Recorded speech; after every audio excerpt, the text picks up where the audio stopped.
한 주간의 정치권 한 이슈를 속속들이 들여다보는 정치토론 왈가왈부 유용합니다. 오늘도 뜨거운 토론을 펼쳐주실 세 분 모셨습니다. 서가번, 김유정, 그리고 진성호 전 의원 나와 계십니다. 안녕하십니까? 네, 안녕하세요. 자, 먼저 왈가왈부가 준비한 토론 주제들 오늘도 두 가지인데요. 이번 주에도 아주 뜨거운 주제들이 논의되고 있습니다. 먼저 첫 번째 주제부터 화면으로 만나보시도록 하겠습니다.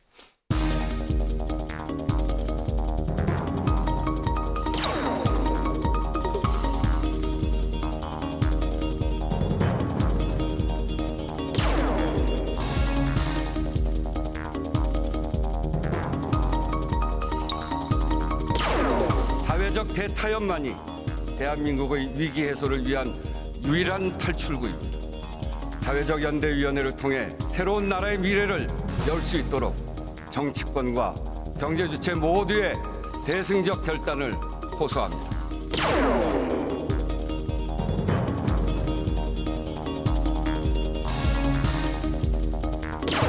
국민안전, 민생복지, 경제와 외교, 국가안보 다 내팽개쳐도 오로지 정치 보복 선거에만 매진하겠다는 것이 문재인 정권인 것입니다. 문재인 개헌을 넘어 의회 정치를 복원해야 합니다. 동료 의원 여러분, 이번 개헌을 통해 제왕적 대통령제를 분권형으로 전환해내야 합니다. 권력구조 개편이 배제된 개헌은 속빈 강정일 뿐입니다. 개헌은 국회가 주도해야 합니다.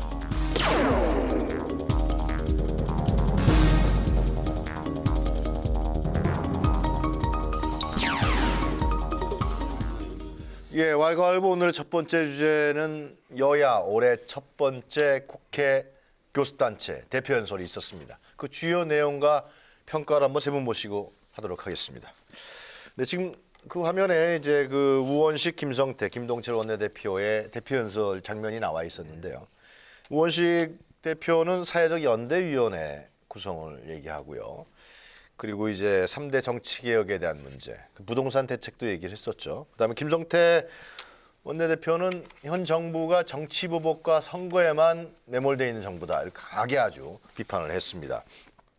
김동철 원내대표 역시 현 정부를 일방통행이시라고 얘기를 하면서 개헌을 얘기했습니다. 권력구조 분산이 없는 개헌은 의미가 없다, 이렇게 얘기했는데 한 분씩 우원식 원내대표부터 그 내용이 어떤 부분이고 어떻게 평가하는지 한번 우리 우원식 원내대표는 우리 서 의원께서 얘기해 주시겠습니까? 예, 크게 지금 말씀 주셨던 대로 예. 우원식 원내대표 세 가지 큰 그 주제로 말씀을 하셨죠. 사회적 연대위를 구성하고 네. 그래서 나라 국가 여러 가지 문제점들을 특히나 사회적 약자들이 같이 함께 참여해서 사회적 연대위는 어떤 단체들이 구성해서 나온다는 거예요? 그거는? 우리 그러니까 노사정? 지금 노사정이 정치권이 빠져 있어서 실행력을 담보하지 못한다는 거예요. 유명무실해진 이유가 가장 거기에 있다, 이렇게 진단을 하는 것 같고, 플러스 청년과 여성 장애인까지 포함하는 네. 그야말로 이 사회적 타협을 위한 연대 기구를 만들자. 거기에서 모든 우 대표가 얘기한 사회적 논의를 연대위에는 하자. 정당이 들어가 있는 건 아니죠. 예. 아니 여기 정당도 같이 들어가 있는 거죠. 우 대표 얘기하는 게 그렇게 하고. 국회는 빠진 거 아니에요? 그다음에 두 번째로 부동산 시장, 네. 그야말로 모든 만악의 근원이라고 여전히 보고 있고, 정말 부동산은 실수요자 중심의 부동산 대책이 이루어져야 된다.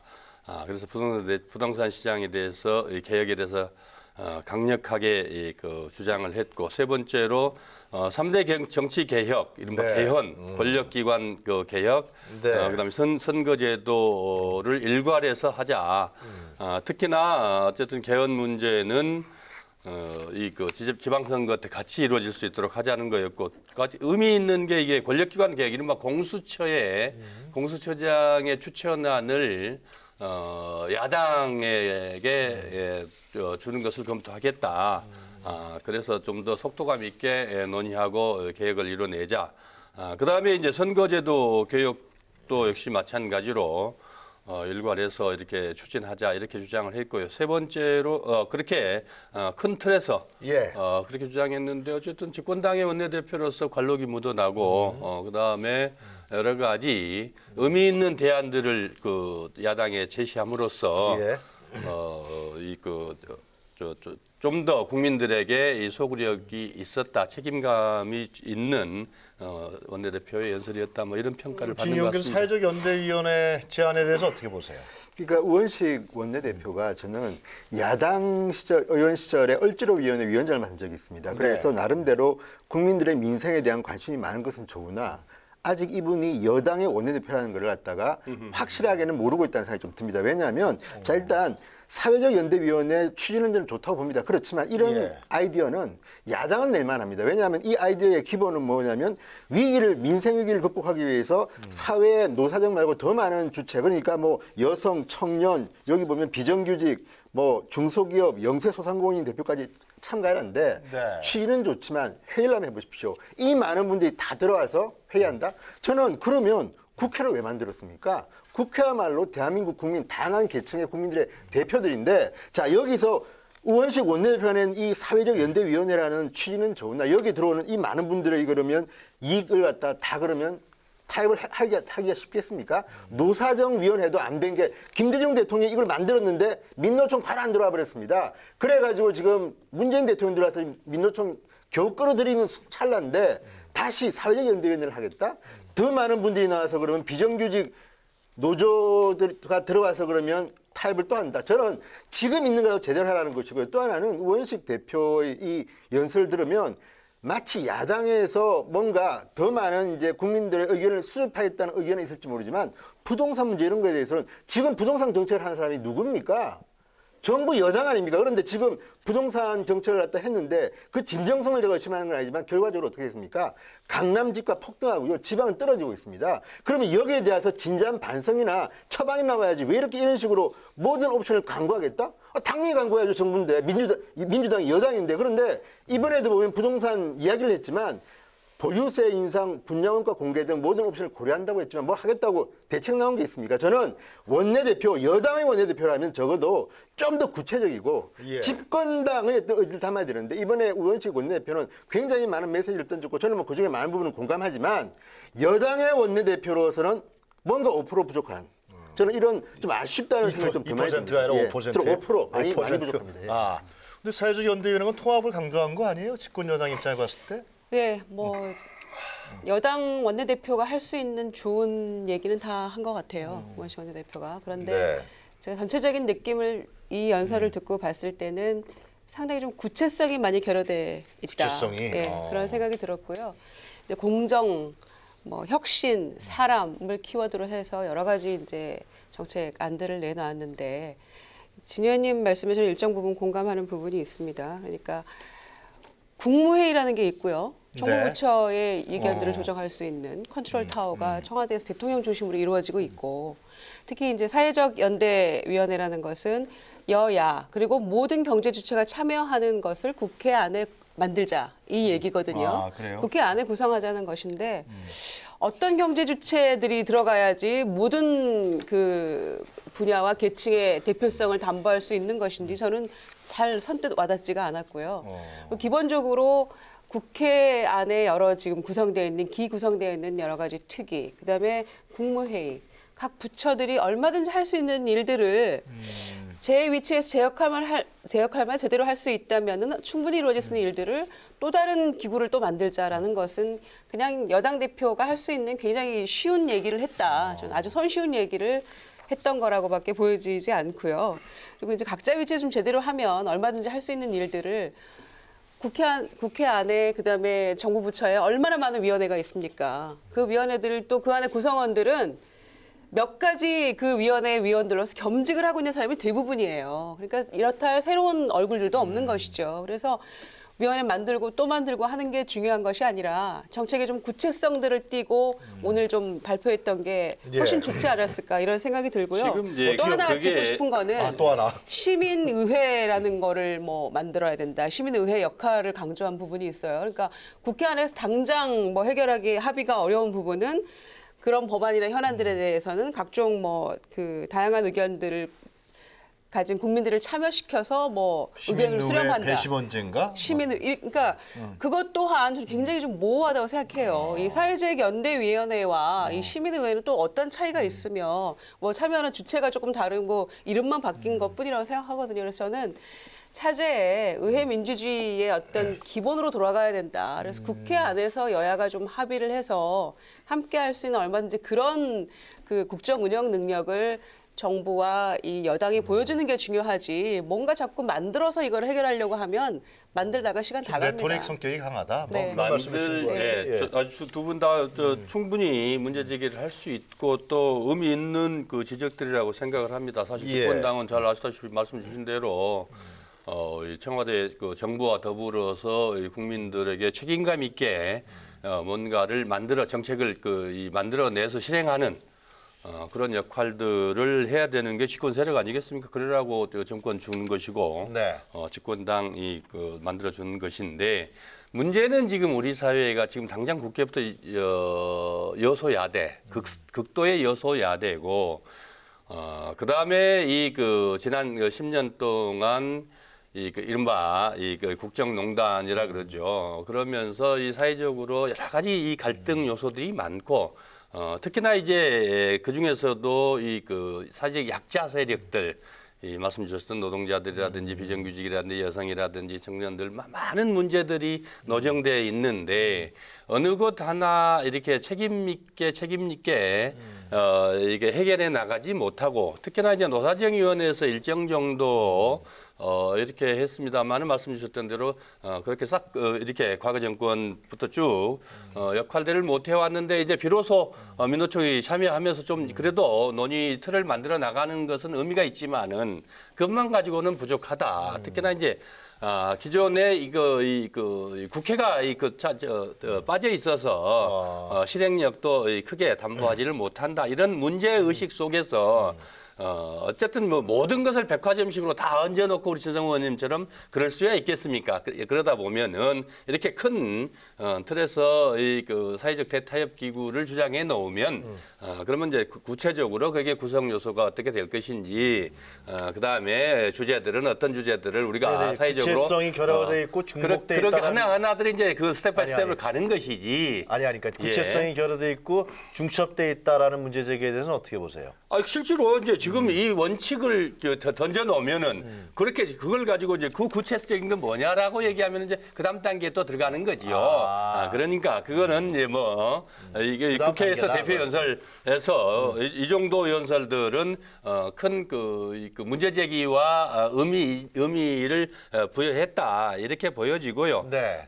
그 다음에 이제 이 집값 문제 말씀들 주셨습니다만은 지금 이 정부에서 문재인 정부 거의 정권 시작하자마자부터 가장 강력한 드라이브를 펴가면서 이리 하지만은 결국 가장 민감한 문제고 또 이게 부자들에서부터 정말 기층까지 모두 다 연결돼 있으면서도 쉽게 결론을 내지 못하는 이런 정책이면은 틀림이 없는데 그러나 분명한 거는 집을 갖고 더 이상 투기는 하지 못하게 하겠다. 그건 잡겠다. 그다음에 정말 필요한 사람들이 집을 갖는데 어려움이 없도록 하겠다.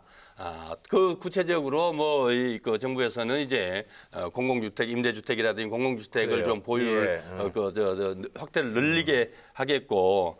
그다음에 실수요자들이 집을 가질 수 있도록 새로운 이 모기지 정책이라든지 이런 것들을 좀 제안을 하고 있습니다만은 그와 연동해서 지금 구체적으로 보유세 문제라든지 분양 원가 인상 공개라든지 이런 것들을 정말 오픈해서 테이블에 얹어놓고 우리가 진지하게 우리 또 사회적으로 한번 논의해 볼 때가 됐다. 알겠습니다. 이렇게 이런 제안들인데 충분히 의미 있고 효과가 있을 것이다. 효과 있는 제안이라고 생각을 합니다. 그래요. 짧게 반론을 드리면 예. 지금 사회적 제가 말씀드렸지만 이 아이디어 자체를 가지고 저는 비난하는 게 아닙니다. 실효성입니다. 지금 문재인 정부의 문제 중에 하나는 자 청년 일자리 많이 만들겠다는 그 의욕 좋습니다. 그런데 결과적으로 어떻게 했습니까? 지금 청년 일자리 지금 계속 지금 줄고 있습니다. 네. 그 두 번째, 자 여기에 들어가 있는 청년, 여성, 비정규직 하나하나가 굉장히 중요한 주제고 예. 따로 해도 해법을 찾기 힘든데 이분들 다 묶어놓고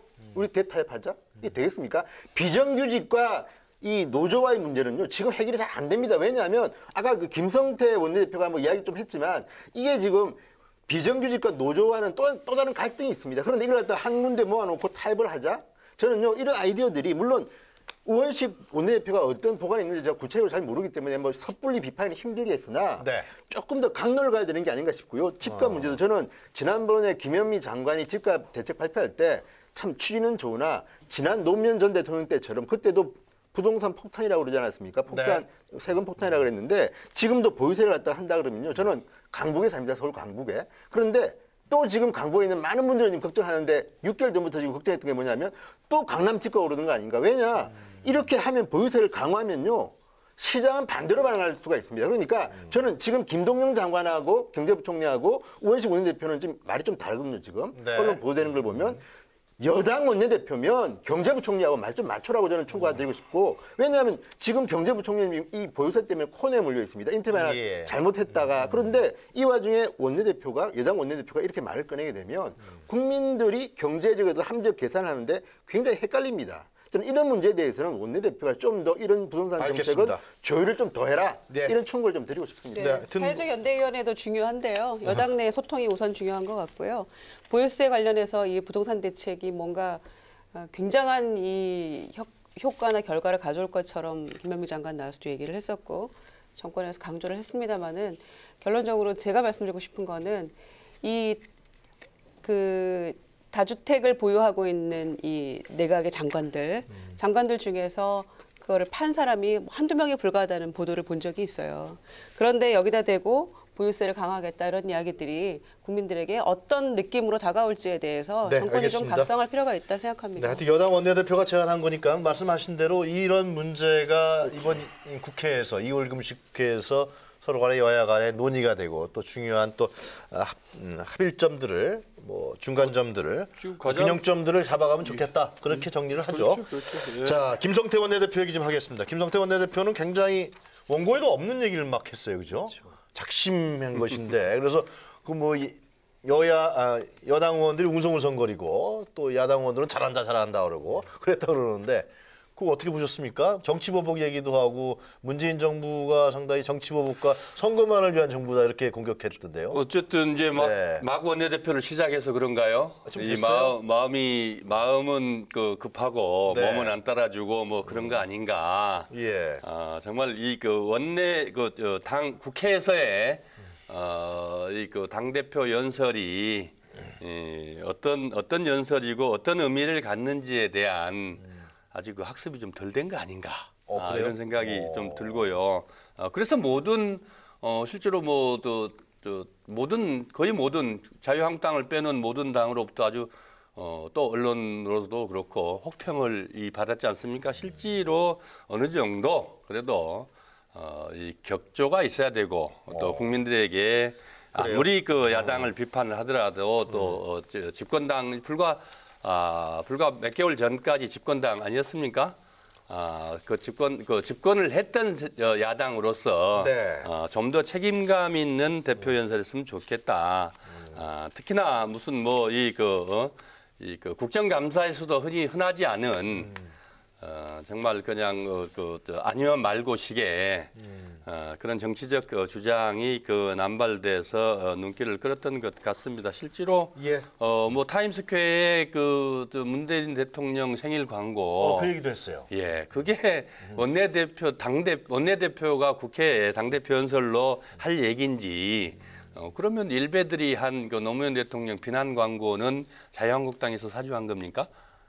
예, 그러니까 그런 정도로 같은 타임스퀘어에 문재인 대통령의 지지자들이 한 생일 축하 광고 일베들이 한 노무현 대통령에 대한 비난 광고 이런 것들이 같이 게재돼 있는데 네.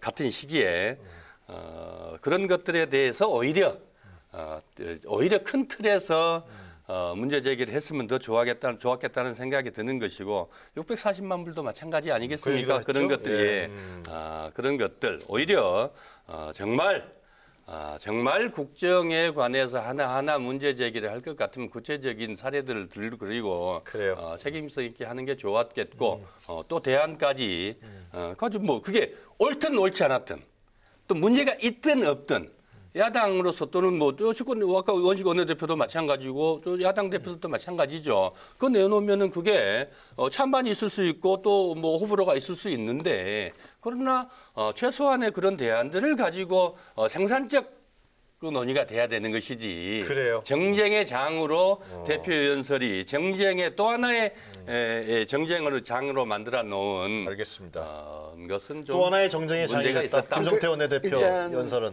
어떻게 보세요? 우리 서가번 네. 의원으로부터 이런 비판을 받는 거 보니까 일단 김성태 원내대표는 좀 성공한 것 같다는 생각이 들고요. 아, 성공했어요? 예, 왜냐하면 아이고. 일단 좋은 제1야당의 비판이 아닌데. 아니요. 그게 이쪽에서 볼 때는 김성태 잘했다 그럽니다. 왜냐하면 정치판이 그렇습니다. 이유가 뭐냐면 그래요? 자 여당을 갖다가 할 말 없네. 그런 정치판이 9년여 그렇다니까. 했던 정당이 야당이 됐습니다. 그 지난번 원내대표가 좀 점잖으셔가지고 야성이 없다는 비판을 많이 받았습니다. 그런데 어쨌든 노조위원장 출신 원내대표입니다. 그리고 원래 이분이 나중에는 석사까지 딴 걸로 제가 알고 있는데 그전에는 고등학교 출신입니다.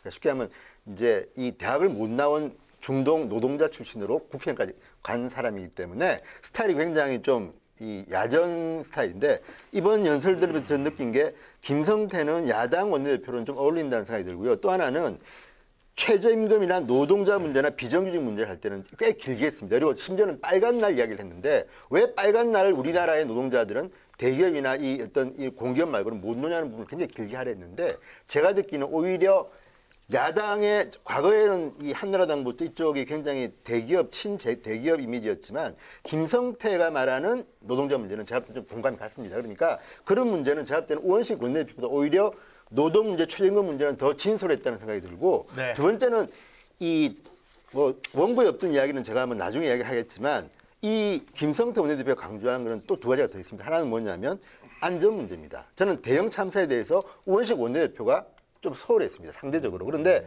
여기에 대해서 굉장히 강하게 비판을 했습니다. 그리고 그 다음에 이제는 평창올림픽과 북한 핵 문제입니다. 여기에 대해서는 어쨌든 나름대로 이 부분만큼은 새누리당 시절부터 자유한국당까지 했던 일관된 논지를 이야기했는데 자 그렇다면 김성태 원내대표는 비판도 했지만 나름대로 자기 칼날을 가지고 주장했기 때문에 비판받는 건 제가 어쩔 수 없고 그렇지만 이제 지금 아까 말했던 그 타임스퀘어나 이 권양수 여사 이야기까지 한 거에 대해서 저도 좀 안 했으면 좀 개인적으로는 좋았겠다는 생각이 들지만 어쨌든 야당 원내대표로서 3선입니다. 제가 볼 때는 급이 지금 우원식 원내대표도 그렇고 서울 강북 지역의 3선 의원이 원내대표를 한다는 건 굉장히 승진이 좀 빠른 편인데 둘 분 다 하고 싶은 말들이 너무 많아서 그런지 모르지만 너무 많은 양을 담다 보니까 조금 이런 그 지금 서강 의원이 지적했던 알겠습니다. 이런 부분이 나온 것 같은데 예. 그래도 일단 이 야권에서 볼 때는 자유한국당에서는 김성태 세게 했네 하고 뭐 속이 시원하다, 뭐 그런 그러니까 그런 의견은 나올 거기 때문에 대표라는 건 제가 그런 볼 것 때는 김성태 원내대표는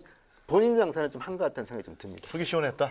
원래 그렇게 믿는 사람이 어떻게 보셨어요? 교섭단체 대표 연설 원고를 사전에 이제 보내서 의원들 그 그렇죠. 자리 앞에 모니터에 다 띄우거든요. 그런데 이제 보낸 이후에 너무 약하다고 주변에서 평가를 한 건지 그랬대요?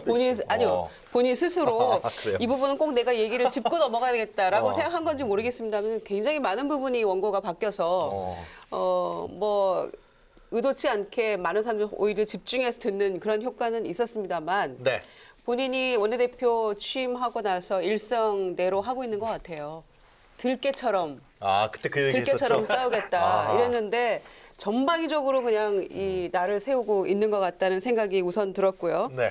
또 하나는 본인들에 대한 어떤 철저한 반성이 이루어지는 비전 제시였다면 훨씬 좋았을 텐데 자기 반성이 도대체 없었다. 무슨 반성을 하고 있는 것인지 아직도 잘 모르겠고요. 그리고 무조건적으로 이 정부 여당에 대한 비판만으로 본인들의 어떤 그 정체성을 드러낼 수 있을 것인지 조금 안타까웠다는 생각이 들고요. 그럼에도 불구하고 두 가지 점에 대해서는 저는 그 상당히 좋게 평가하는 부분이 있는데 특히 개헌 부분에 대해서는 뭐 시기나 뭐 지방선거와 동시투표 이런 걸 가지고 목 부리는 거 제외하고는 권력구조 개편은 반드시 들어간다라고 한 부분에 대해서는 굉장히 저는 그 중요한 김동철 원내대표도 그 점을 강조했죠. 강조했고요. 네. 그리고 문재인 대통령이 뭐 될 수 있는 부분만 먼저 개헌하고 가겠다라는 거에 대해서 굉장히 정확하게 입장을 좀 전달한 거라고 보여지고요. 네. 저도 그 부분에 대한 그 개편이 빠진 그런 개헌은 의미 없다고 생각하는 사람이기 때문에 권력구조 개편이 반드시 들어가야 된다는 것. 그다음에 김동철 원내대표가 원내대표에서 연설에서 얘기했는데 권력구조에 대한 그 아니 김성태 원내대표도 그 부분 굉장히 중요했고 개헌 정당으로 가겠다라고 얘기를 했다는 부분을 제가 강조드리는 거고요. 그다음에 선거 연령 18세. 저는 굉장히 중요한 포인트라고 생각합니다. 그래서 그 두 가지 부분에 대해서는 정치권이 좀 함께 머리를 맞대고 논의를 해야 될 그런 시점이 아닌가 생각을 그러니까 제가 합니다. 여쭤보는 거는 잠깐만요. 아니, 잠깐 얘기 좀 하고 우리 좀 얘기 좀 하고 사이자 가세요. 많이 얘기하셨잖아요. 예, 또 우리는 문제는 개헌에서 개헌이 지금 이제 모든 지난 대선 후보들이 다 지자체 선거 때 같이 하기로 돼 있었지 않습니까? 공약을 했지 않습니까? 그러니까 문재인 대통령께서도 되는 대로 뭐 권력 구조가 합의 안 되면은 되는 대로 이렇게 먼저 하고 가자라는 것도 기본 전제가 지자체 선거 때 어떻게 해서든 지자체 선거 때 개헌을 하자는 것이고 그 논의를 집중해 주라는 요구였거든요. 국회에 대한 당부였거든요. 그 앞에 것들에 빠뜨리고 가는데 결국 개헌 논의를 김성태 원내대표도 했지만은 그러면은 심지어는 뭐 연내하겠다는 얘기도 없어요. 올 연내 하겠다는 얘기도 아직 그러니까 제가 자유한국당이 없거든요. 말씀드리잖아요. 그러니까 그래서 시점을 못 박지 않은 거는 굉장히 유감이고 그렇습니다. 그리고 지난 대선에 모든 후보가 다 공약했다는 거는 뭐 피할 수 없는 그 기정사실인데 그럼에도 불구하고 권력구조 개편 없는 개헌은 무의미하기 때문에 어떻게든 자유한국당을 설득하든지 이런 노력을 좀 보여야 된다는 거죠. 그래서 그런 점에서 이거를 못 박았다는 거는 저는 그거는 그 당연한 원칙적인 문제를 잘 얘기했다고 생각하는 겁니다. 그 우원식, 김성태 그리고 김동철 원내대표에 관련된 얘기를 김동철 원내대표 빼면 권력구조 얘기밖에 안 한 건데 아니요. 다른 게 없어요. 뭐 여러 가지 얘기를 하셨고요. 특히 네. 저는 그 김동철 원내대표 얘기 중에 한 두 가지 정도는 정부 여당이 좀 새겨들을 부분이 있다 이렇게 생각합니다. 그러니까 하나는 굉장히 정권이 좀 제대로 못하고 있다, 무능한 정부다라는 뭐 질타를 했는데 이 침묵은 정권 실패의 비호하는 세력이 결국 된다 이렇게 얘기를 했어요. 그러니까 여당 내에 이 문재인 정권이 다 잘할 수는 없는 거거든요. 네. 그리고 분명 잘못하고 있는 부분도 있는 것이고 또 정책적으로 그 방향이 잘못됐다거나 또 실패하고 있는 부분도 있는데 여당 내에서 너무 침묵하고 있다는 거죠. 사실 작년 5월에는 뭐 어떻게 생각하면은 그 조금 그 지난 정권에 그러니까 제대로 끝나지 못하고 뭐 대통령 보궐선거 같은 그런 의미에서 이제 갑자기 이루어진 대통령 선거였기 때문에 네. 인수위도 없고 뭐 여러 가지 문제가 좀 있었죠. 그런 점에서 정권이 좀 잘 되도록 도와줘야 된다라는 여당 내 비판도 없었고 이제 무조건적인 이제 호의적인 그런 그 의사 표명들만 많았던 게 사실이죠. 민주당 내부에서. 그러니까 문재인 대통령에 대해서 비판하는 목소리는 하나도 없었다는 거를 지적한 거예요. 김동철 원내대표와 메시지가 그렇죠. 그러니까 민주당 내에서 얘기가 없느냐? 얘기가 없느냐. 그리고 민주당 내부에서 이제 일성은 이렇게 어렵게 탄생한 정권이고 이 박근혜 정권이 망가뜨린 이 나라를 되살리기 위해서 우리가 좀 모두가 합심을 해야 되는데 비판할 겨를이 없다라는 게 민주당의 일성이었는데 그 방향으로 가는 것은 이제는 옳지 않다라는 얘기를 하고 있는 거예요. 김동철 대표는. 그러니까 잘못한 건 잘못했다고 얘기를 하고 홍길동이 되지 말라는 거죠. 그래서 제대로 비판할 건 하고 그렇지 않으면 알겠습니다. 이 정권이 잘못 가더라도 그 잘못으로 가는 실패로 가는 비호 세력이 될 수밖에 없다는 부분에 대해서 지적을 했고요. 또 하나는 그 총리와 장관들 책임 총리지. 그렇죠. 책임 총리냐 나중에 책임만 전가하는 총리가 된다. 책임 총리가 아니고 그리고 장관들 패싱하는 문제 네. 청와대만 보인다. 이런 부분에 대한 지적들은 뭐 다른 정책이나 개헌 문제나 이런 것들은 다 차치하고라도 정권이 반드시 좀 새겨드려야 될 그런 그 지적이었다고 생각합니다. 간단하게 집권당으로서 답변하시죠. 집권 세력으로서 논의는 충분하게 하고 그래서 그 결정된 그 논의 그 충분히 논의된 것에서 결정한 것은 국민들에게 신속하고 책임 있게 집행해 내야 하고 또 완수해내야 되는 게 집권 세력의 국민에 대한 책무라고 생각을 합니다.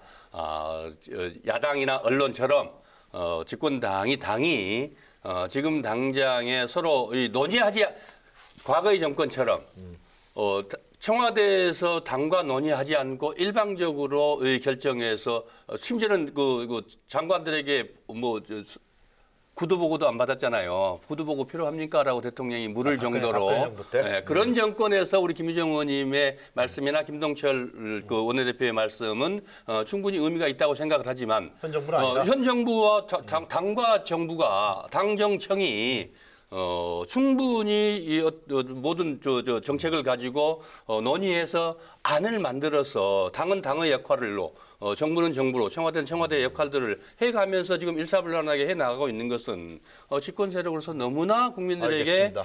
당연한 책무고 잘하고 있는 것이다. 네. 자화자찬이 아니라는 거죠. 그래요.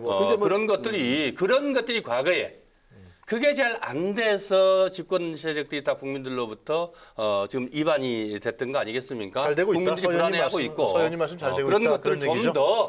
좀 더 밀도 있게 논의하고 하나하나 사안들을 할 필요는 있다. 간단하게, 지지율이 떨어지면서 소리 나오게 됩니다. 이제. 간단하게 반박하시고 다음 주제로 근데 넘어가죠. 반박보다 김동철 의원이 역시 사선입니다.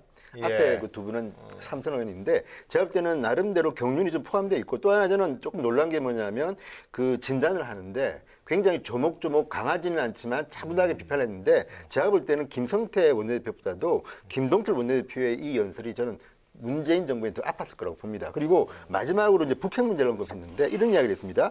북한이 북핵 문제 해결에 나서지 않는다면 우리는 나토 회원국들처럼 미국에 당당히 핵 공유 협정 체결을 요구할 필요가 있다. 네. 저는 이것도 지금 자유한국당은 전술핵 재배치 이야기하는데 이 아이디어도 저는 상당히 괜찮다고 봅니다. 그래서 저는 김동철 원내대표가 나름대로 어쨌든 경륜이 있는 정치인답게 네. 굉장히 비판을 하면서도 뭐 절제되게 잘 말씀하신 것 같다는 생각이 듭니다. 알겠습니다. 특히나 이 지방선거 동시 개헌 문제, 그다음에 권력구조 개편 문제, 국회가 개헌 주도해야 된다. 이렇게 구체성을 갖고 이렇게 했고 특히 야당에서 지금 최초로 아마 거의 얘기를 한 것 같은 지방선거 동시 개헌 문제들은 아주 구체적으로 적시를 했거든요. 그래서 그래요. 예. 그런 것들이 실행력이 문재인 담보가 됐으면 대통령이 좋겠다. 올림픽 전에 3당 이런 원내대표를 청와대에서 초대해서 얘기하겠다 그러는데 이게 잘 진행이 안 되는 것 같아요. 그죠? 좀 같이 모여서 얘기하면 더 좋을 것 같다는 생각이 드는데. 자유한국당에서 거부하고 있나요? 안 받아들여서 지금 안 되고 있는 거 아닌가요? 그렇습니까? 네, 자, 하여튼 3당 원내대표의 교수단체 대표 연설 내용은 여기서 저희가 정리를 하고요. 두 번째 주제로 넘어가도록 하겠습니다. 두 번째 주제 준비한 화면부터 먼저 보도록 하겠습니다.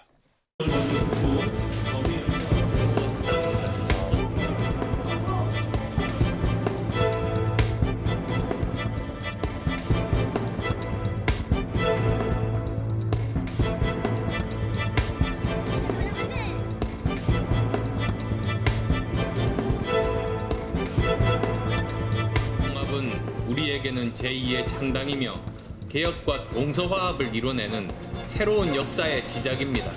통합으로 더 크게 발전하고 진정한 개혁 정당, 문제 해결 정당으로 거듭날 것입니다.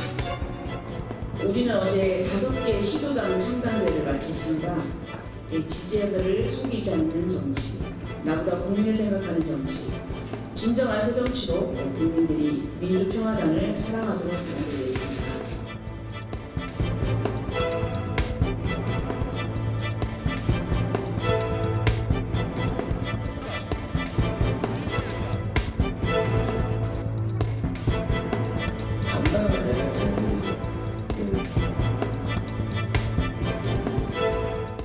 자, 오늘 그 당명을 확정졌죠? 미래당으로요. 미래당이라고. 네, 이게 그러면은 통합전당대회를 2월 10일을 한다는 건가요? 언제 하죠? 양당이 전당대회를 하고 네. 그다음에 통합전당대회를 해야 되잖아요. 그죠?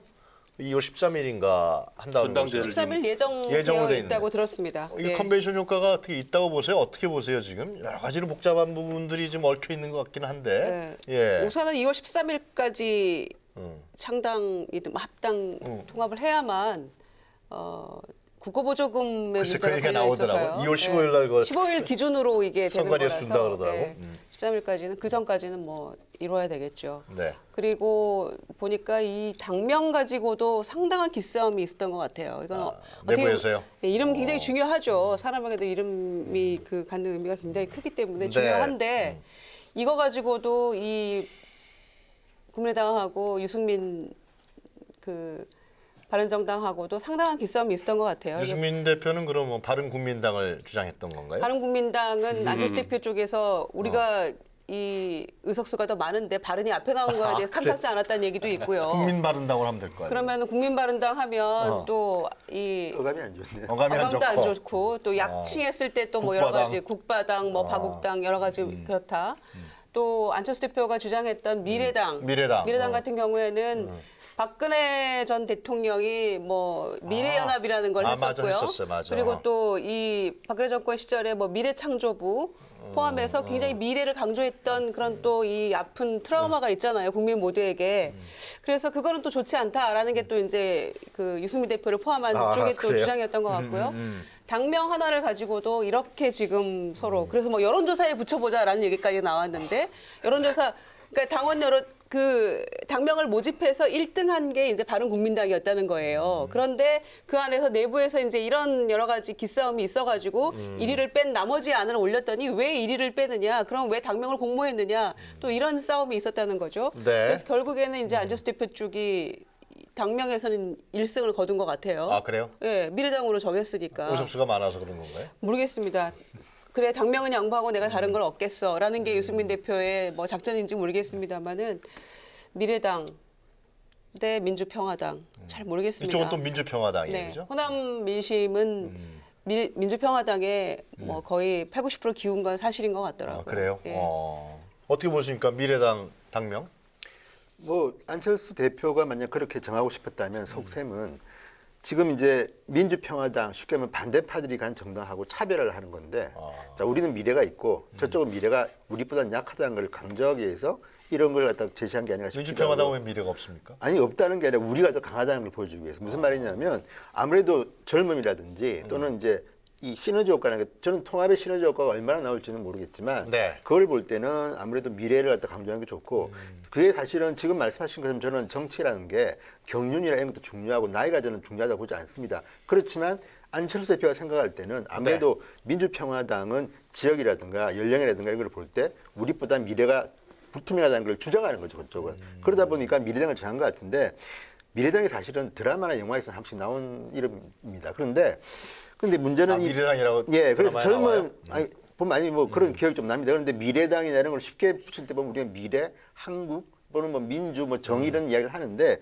그렇다 그러면 미래당이라는 이름은 상당히 제보다 쉬운 이름입니다. 그렇기 때문에 그 나름대로 유권자한테는 호소할 수 있지만 문제는 과연 미래당이 어떤 모습을 보여주느냐.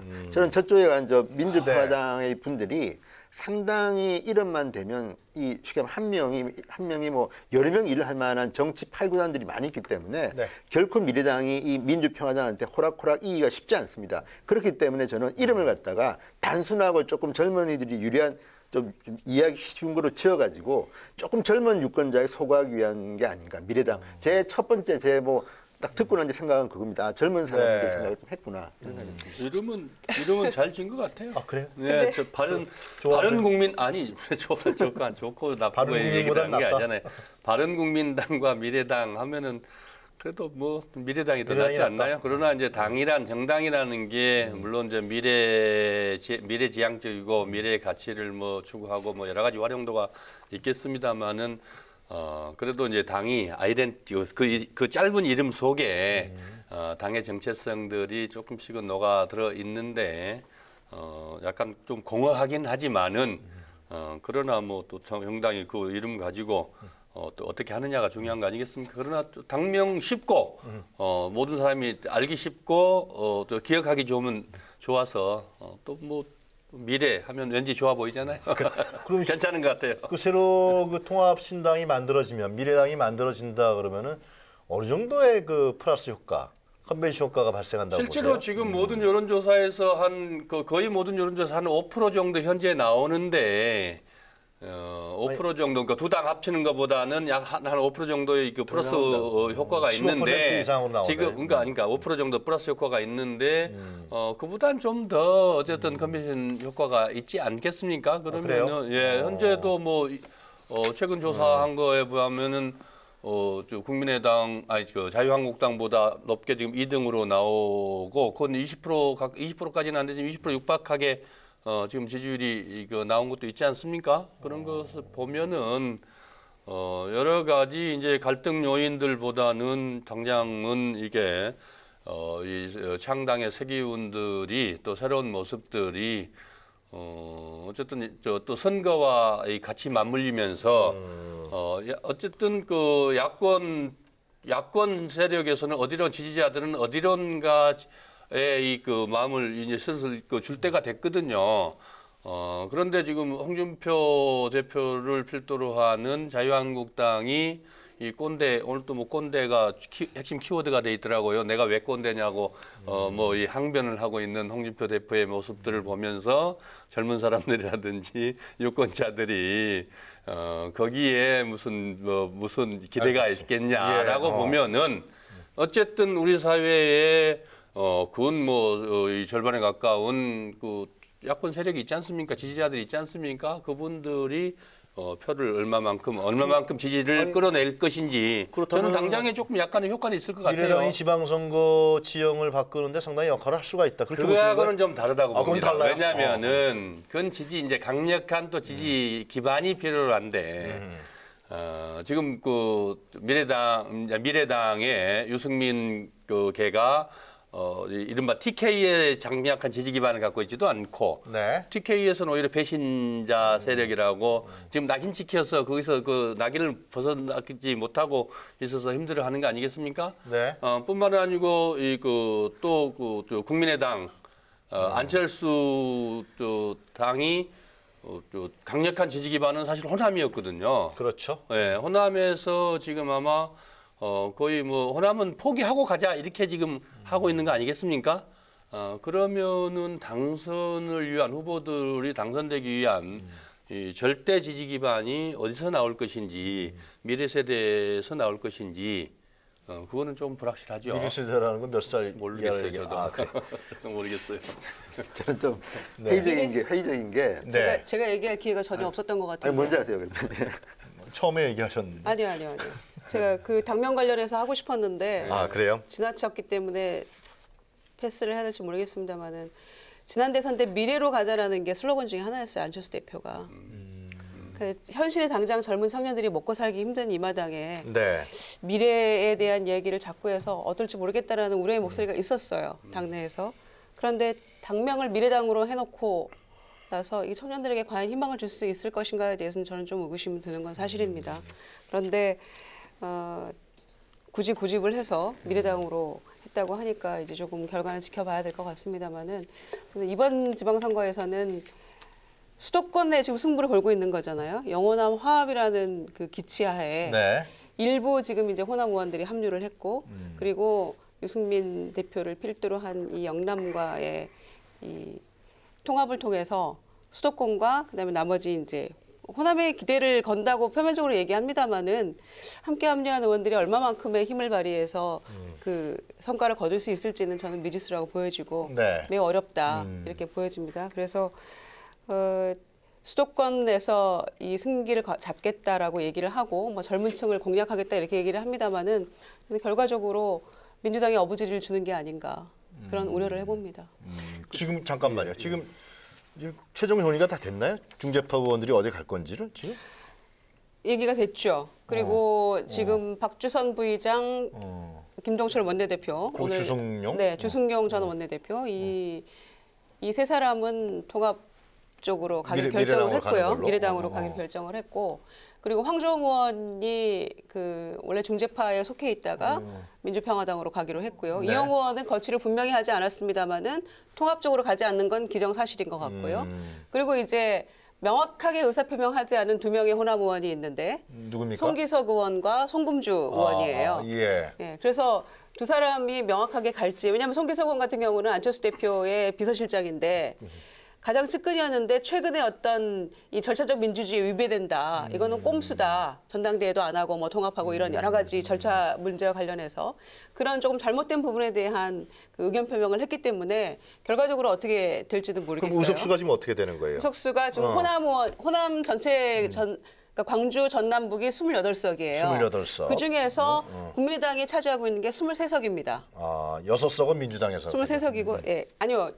저기 정은천- 바른국민당도 정은천 있고요. 의원이 네, 있지. 그리고 순천의 이정현 의원도 있죠. 예, 그래서 조금 다릅니다. 근데 거기에서 지금 민주평화당으로 가는 의원이 비례대표 3명을 포함해서 17명이 의사표명을 했어요. 네. 그러니까 호남 의원 14명이 가 있는 상황이고요. 현재 민평당에. 그렇죠. 예. 그러니까 23명 중에 14명을 빼면 나머지 이제 황주홍, 이용호, 송금주, 송기석 네 사람. 네 사람과 그다음에 박주선, 김동철, 주승용 의원은 가기로 했고요. 그분들도 호남이죠, 지역구가. 그렇죠. 그리고 근데 이제 권은희, 김관영 의원이 이미 이제 갔고. 애초에 통합파 쪽에 포함이 돼 있는 거죠.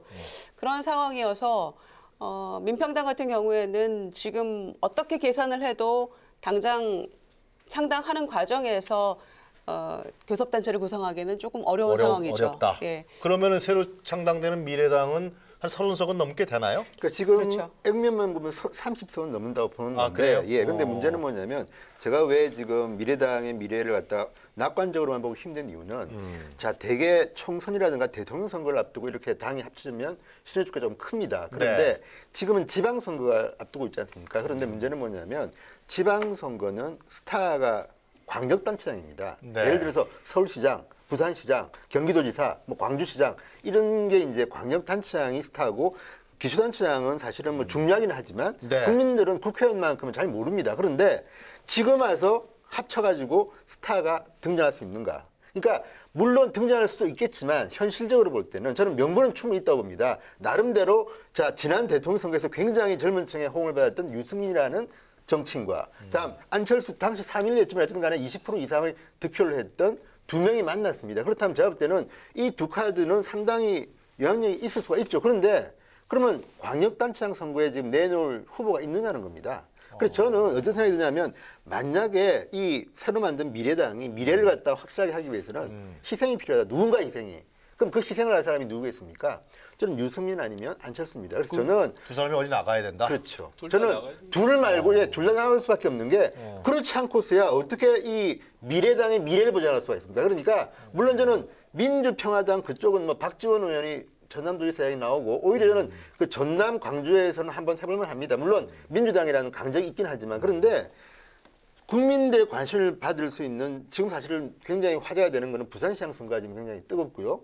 그다음에 그 대구시장도 지금 사실은 권영진 시장이 있지만 김부겸 장관이 출마하느냐 안 하느냐를 놓고 굉장히 지금 뜨겁습니다. 그리고 서울시장은 아시다시피 민주당 내부에서 좀 뜨겁습니다. 그런데 만약에 유승민 의원이 서울시장을 나온다거나 예를 들어서 안철수 대표가 부산시장을 나온다거나 저는 이런 카드를 충분히 저는 활용할 수 있다고 보는데 그러면 이 두 후보가 떨어지더라도 저는 미래당에는 도움이 되는데 만약 그렇지 않고 당만 합쳐놓고 지금부터 아무리 열심히 저는 캠페인을 하더라도 저는 광역단체장에서 떨어져도 도움이 돼요, 근데? 전 된다고 봅니다. 왜냐하면 그걸 통해서 굉장히 이제 미래당의 가치나 신념을 갖다가 이제 설파를 할 수가 있지만 네. 만약에 그렇지 않고 당만 합치고 움직임이 적다면 그럼 미래당도 힘들다. 왜냐하면 기본적으로 현실적으로는 선거가 그렇게 쉽지 않습니다. 네. 그리고 또 하나는 민주당이 지금 집권 여당이 사실은 호남에서는 이 국민당하고 경쟁 상태였는데 지금 현재 당 지지도라든지 대통령의 지지도가 너무 높습니다. 이걸 갖다 물론 문재인 정부가 뭐 한 6개월, 4개월 뒤에는 그래요. 조금 인기가 떨어질 수도 있겠지만 제가 볼 때는 지금 분위기라면 떨어지더라도 네. 그렇게 크게 떨어질 가능성은 낮다. 그러다 보니까 지금 그 미래당은 저는 두 카드 유승민, 안철수가 움직이지 않는 한 사실은 미래가 그렇게 밝지 못할 가능성이 높다고 봅니다. 그 한번 여쭤보고 싶은 게 지금 이제 분석하셨습니다만은 새로 창당되는 민평당이 교수단체가 구성하기 상당히 쉽지 않다. 그렇게 되면 결국은 나오는 얘기가 민주당과의 협력 관계라든가 뭐 연대 관계라든가 가면은 정계 개편 문제라든가 이런 얘기가 솔솔 나오고 있거든요. 그런 거 어떻게 보세요? 실제로 여러 가지 변수가 있죠. 네. 왜냐하면은 하반기 이제 당장 5월달 들어가면은 이제 21대 하반기 그 원내 지도부 구성을 해야 되고 의장부터 좀 있으면 해야죠. 그렇죠.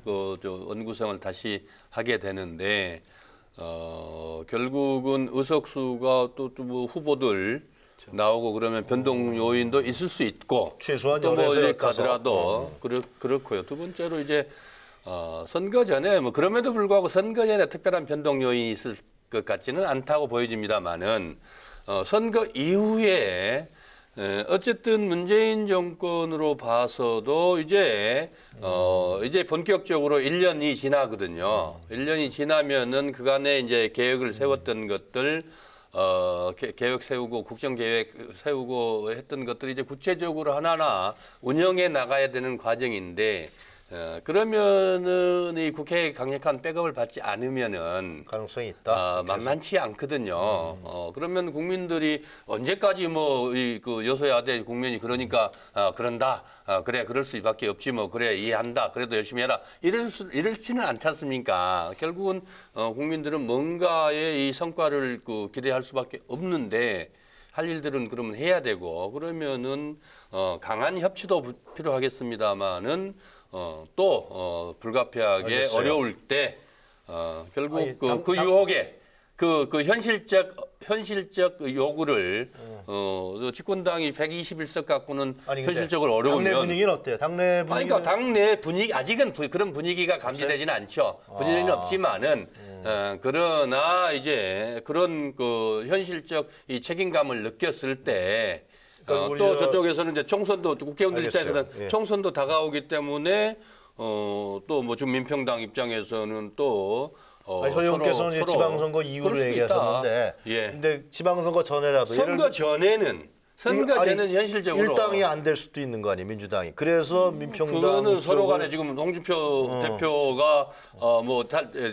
일단 그 의원직 사퇴 금지한 것처럼 민주당에서도 지금 거의 강력하게 안 나간다? 강요 그런 건 아니지만 강력하게 그런 것까지가 지금 다 관리 상태로 들어가 있죠. 네. 쉽지는 않을 거예요. 예. 예. 자, 민평당의 미래에 대해서, 미래당의 미래에 대해서 우리가 많이 얘기를 했는데, 민평당의 미래에 대해서 한번 좀 얘기를 듣고 정리를 할까요? 우리 저 민평당이 네. 상당히 속도감 있게 움직이는 바람에 네. 안철수 대표도 온갖 이제 민평당에서 주장하는 것처럼 뭐 계속 절차적 민주 정당성을 확보하지 못하는 그런 상황에 이르게 된 것 같아요. 그 민평당의 주장에 따르면. 그런데 지금 민평당 의원들 같은 현역 의원들은 2월 5일 날 지금 총 네. 탈당을 함께 하고 그런다고 선언을 하고 그래요? 6일 날 창당대회를 하겠다는 것인데 호남 쪽의 여론을 들어보니까 네. 일성은 이렇게 얘기를 하더라고요. 그러니까 이번 지방선거를 바라보면 민평당에 들어갈 수밖에 없다. 그래서 지금 아마 지방의원들, 국민의당 소속 의원들이 지방의원들이 다 탈당 러쉬를 이루고 있는 것 같고요. 네. 당장에 눈앞에 닥친 선거가 사실은 굉장히 중요하죠. 그리고 준비해온 여러 네. 후보들이 있기 때문에 그리고 이제 그러고 나서 이제 조금 더 생각을 한다 그러면은 잘 모르겠지만 당장 준비해온 사람들은 목소리 닥친 선거가 중요하기 때문에 대체적으로 이 호남 쪽에 선거를 준비했던 후보자들은 민평당을 선택할 확률이 매우 높다 이렇게 알겠습니다. 생각합니다. 그리고 세 분 말씀을 모아보니까 지방선거가 결국은 상당히 분수령이 될 것 같네요. 그렇죠. 네. 국민의 선택에 의해서 정계 개편의 어떤 방향이라든가 내용이라든가 이런 부분들이 정해질 수밖에 없다. 네. 이제 6월 13일이죠? 네. 선거가? 인위적으로는 안 될 겁니다. 그 지방선거의 결과에 달려 있는 거죠. 그래. 4개월 정도 남은 거네요, 이제. 네. 그렇죠. 하여튼 지방선거를 또 한번 우리가 기대해 보겠습니다. 자, 세 분이 준비하신 사진 한 컷 저희들이 하나하나 보도록 하겠습니다. 예. 먼저 서가본 의원이 준비하신 사진 한 컷. 진성 의원인가요? 죄송합니다. 사진, 예. 자, 저걸 하면 문재인 대통령을 칭찬도 해드리고 또 하나는 문재인 정부의 경제 정책을 좀 비판하기 위해서입니다. 네. 어쨌든 문재인 대통령이 이제 아마 외국에서는 대한민국 공장을 감문하지만 국내에서 저렇게 공개적으로 한화 큐셀에 간 것은 네. 좀 이례적입니다. 게다가 옆에 이제 김성현 사장도 있지만 네. 간 이유는 일자리 때문에 갔지만 어쨌든 저걸 보는 국민 중에서 그동안에 문재인 정부가 대기업을 좀 홀대했다고 하는 분들이 볼 때는 드디어 갔는데 자 오늘 또 왔습니다. 현대차의 공장을 갔는데 저는 이런 생각이 듭니다. 물론 문재인 대통령이 약자를 보호한다는 것 때문에 대기업보다는 중소기업 쪽에 더 메리트를 주는 건 저는 좋다고 봅니다. 네. 그렇지만 경제 전반을 보면 균형 있게 해야 되는데 그동안 너무 한쪽에 치우쳤다. 그렇다면 저는 문재인 대통령이 저렇게 갔듯이 앞으로 좀 더 이야기가 되는 현장을 더 가시라. 그래서 반대되는 이야기도 들어봐야지. 지금 최저임금이나 이런 것들이 이 정책을 낼 때의 어떤 네. 목표와 달리 시장은 다르게 움직일 수가 있습니다. 그래서 저는 저걸 뽑은 이유는 대통령 네. 잘 가셨다. 그리고 또 하나는 좀 더 많이 현장을 가시라. 그래야 저는 이 문재인 정부의 경제 정책이 그래요. 균형을 잡을 수 있다는 생각이 좀 듭니다. 알겠습니다. 자, 김유정 의원이 선택하신 사진 한 컷을 저희가 보도록 하겠습니다. 네.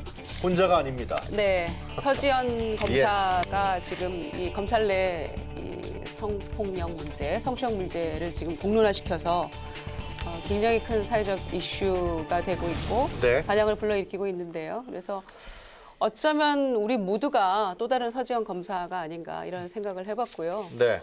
뭐 알게 모르게 검찰뿐이겠습니까? 검찰 그러니까 사법부 내에서도 그렇게 내부에서 문제가 해결되지 않기 때문에 언론을 통해서 공표를 하고 용기를 낸 건데 그 용기에 일단 박수를 보내고요. 혼자가 아니라는 그런 점에서 함께 응원하고 풀어나가야 될 문제가 아닌가 이렇게 생각을 합니다. 그리고 무엇보다 중요한 거는 이 2차 피해가 가지 않도록 피해자들이 이거를 용기 있게 얘기를 하고 소신을 밝힘으로써 네. 문제를 해결하기보다는 낙인 찍기랄지 뭐 업무 능력에 문제가 있다 이런 얘기 벌써 나오지 않습니까? 그리고 원래 그런 사람이었다랄지 그러면서 또 다른 피해 2차 피해가 가지 않도록 보호하는 게 굉장히 중요할 것 같고요.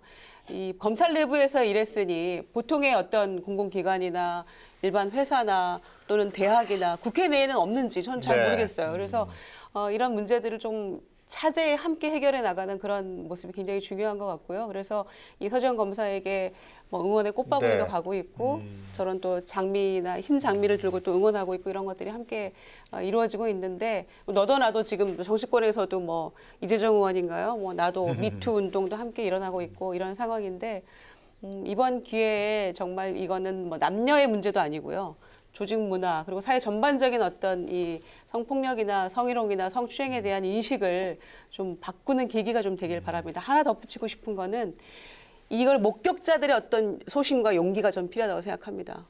혼자 힘으로 아무리 그거를 얘기를 해도 한 분이 또 얘기했잖아요. 그래서 여검사가. 그렇죠. 그러니까 저항했느냐 뭐 이런 식으로 묻는 게 또 다른 정말 실질적 2차 피해인데 그래서 그 자리에 함께 있었던 사람이 그건 옳지 않다라고 제지해 주는 것 그리고 목격자들이 함께 도와주는 것 그런 것들이 굉장히 큰 힘이 될 거라고 생각합니다. 그 10년 전의 얘기를 지금 와서 왜 꺼냈냐는 부분에 대해서 그 당사자인 그 안 검사인가요? 그분이 안은정 검사. 그 어느 교회에 가서 회개했다. 그걸 보고서 내가 얘기를 끊을 수밖에 없었다 하는데 참 아주 대단히 안타까운 가해자 문제. 얘기하는 거죠. 안태경 검사 얘기하시는 거죠. 예. 근데 저는 이제 말씀 다 하셨습니다만 이 검찰이라는 곳이 참 저런 곳이구나 정말 다시 한번 느끼게 돼요. 검찰 권력이라는 것이 참 저런 거구나, 저 정도구나. 이 공수처법만 좀 빨리 통과됐으면 좋겠습니다. 네. 우리 서 의원님 준비하신 사진 한 컷. 예, 어느 언론사에서 제목을 뽑아놔서 그대로 하겠습니다. 북품은 평창, 달아오르는 평화 이런 제목을 뽑아놓은 것 같습니다. 네. 북한 선수단이 평창에 와서 숙소에 그 짐을 풀었습니다. 짐 들고 이제 들어오는 장면들인데. 정말 얼마나 국내적으로 말도 많고 여러 가지 논란이 있었습니까만은 네. 어쨌든 평창 올림픽이 그야말로 평화의 제전으로 예. 평화 올림픽으로 성공적으로 개최돼서 우리가 기대했던 이 그 한반도의 평화 또 지구촌의 평화의 디딤돌이 되는 초석을 놓는 그런 그 계기가 되고 또 네. 그렇게 성공하는 그런 메시지들, 그런 그 기쁨을 우리 국민들에게 또 온 지구촌에 퍼지기를 소망합니다. 지금 서가본 의원께서 말씀하신 부분은 뭐 여야를 저는 뭐 다 그렇습니다. 예. 공통된 의견이라고 생각이 들어요. 지금 그 북한 선수단들이 이제 들어오고 있죠. 선수단이 무슨 죄가 있겠습니까? 글쎄 진짜. 말이에요. 김정은이 문제지. 아니 우리가 또 국민들이 또 들어오니까 저도 보니까 그럼요. 북한 선수단 들어오는 그 장면을 보니까 또 애틋한 심정도 들고요. 우리 동포라는 생각이 많이 들어요. 아이스하키 선수단들 단일팀 가지고 처음에 불만이 있었다 그랬습니다만은 네. 어제 뉴스 보니까 당장 이 장비를 가져오지 못했답니다. 북한 선수들이 그것을 또 나눠주고 빌려주고. 또 그다음에 그 용어들이 이제 외국어가 돼가지고 익숙치 않은 거를 1대1로 마크해서 하나하나 설명해주고 그러면서 서로 한민족이라는 걸 느끼고 하나가 되어가는 과정들. 그래서 팀워크가 잘 맞아가고 이런 훈훈한 그 얘기들을 네. 그러면서 또 북한 선수도 마음을 열고 이렇게 팀워크를 잘 이루어가고 있다. 이런 훈훈한 메시지도 생일 파티도 같이 들었습니다. 생일 그렇습니다. 파티 때. 예. 하여튼 이제 평창 얼마나 다행스러운 동계올림픽이 일입니까? 예. 일주일 딱 남았어요. 그죠? 참 이게 평창 올림픽 굉장히 국민들 기대했었는데 또 이제 내부에 우리 정치권의 또 남남 갈등 문제 때문에 또 상당히 이 문제가 또 어떻게 해결될 건가 궁금한데요. 하여튼 지금 말씀하신 대로 북한 선수단 다 들어오고 있고요. 또 외교 정상들도 상당히 많이 온다고 얘기 있고요. 하여튼 이번 평창 올림픽을 통해서 국민 모두가 통합되는 그러한 계기가 됐으면 좋겠다. 그러면서 이제 이 대북 관계가 좀 풀려내고요. 그러면서 한반도에 좀 평화가 올 수 있는 그러한 계기가 될 수 있겠다. 됐으면 좋겠다는 것은 아마 국민 모두의 마음이 아닐까 얘기하면서 제가 오늘 마지막 정리하겠습니다. 자, 세 분 모두 수고하셨습니다. 정치토론 왈가왈부 오늘은 여기까지입니다. 저희는 다음 주 금요일 이 시간에 다시 찾아뵙겠습니다. 감사합니다. 어디 갈까 진짜? 어디 갈까요? 난 짐작했는데 뭐. 어디 갈까요?